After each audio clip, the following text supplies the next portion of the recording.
Support for today's episode comes from Amazon. Amazon is working toward a carbon-free energy future, doing more with less, investing where it matters most, and supporting communities where we operate.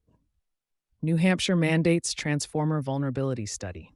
Governor Kelly Ayotte has signed HB 1723, directing the State Department of Energy to assess how vulnerable New Hampshire's high-voltage grid transformers are to geomagnetic and electromagnetic disturbances. Governor Kelly Ayotte signed HB 723 into law on July 10, 2026, enacting it as Chapter 310 of the 2026 session.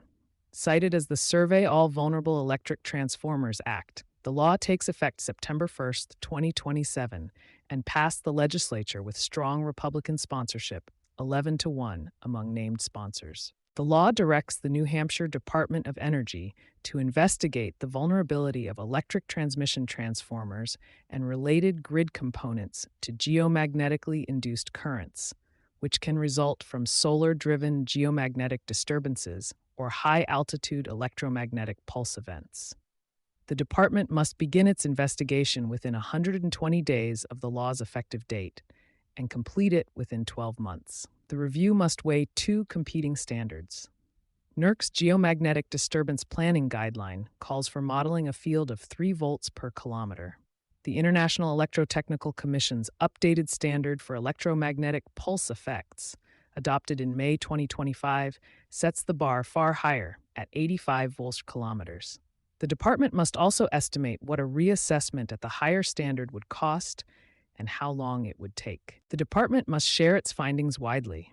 Recipients include the House Science, Technology, and Energy Committee, the Senate Energy and Natural Resources Committee, and New Hampshire's Division of Homeland Security and Emergency Management, as well as the U.S. Secretary of Energy, the Federal Energy Regulatory Commission, and ISO New England. Data submitted by utilities under the law is protected as critical energy infrastructure information and exempt from public disclosure.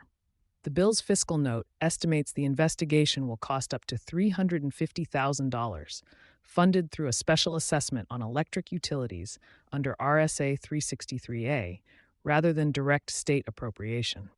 The law's findings section cites extra high-voltage transformers, those rated between 345 kV and 765 kV, as the grid equipment most vulnerable to these currents and the most difficult to replace, with manufacturing lead times of 4 to 6 years. Sustainability Soundbites energy coverage is sponsored by Amazon.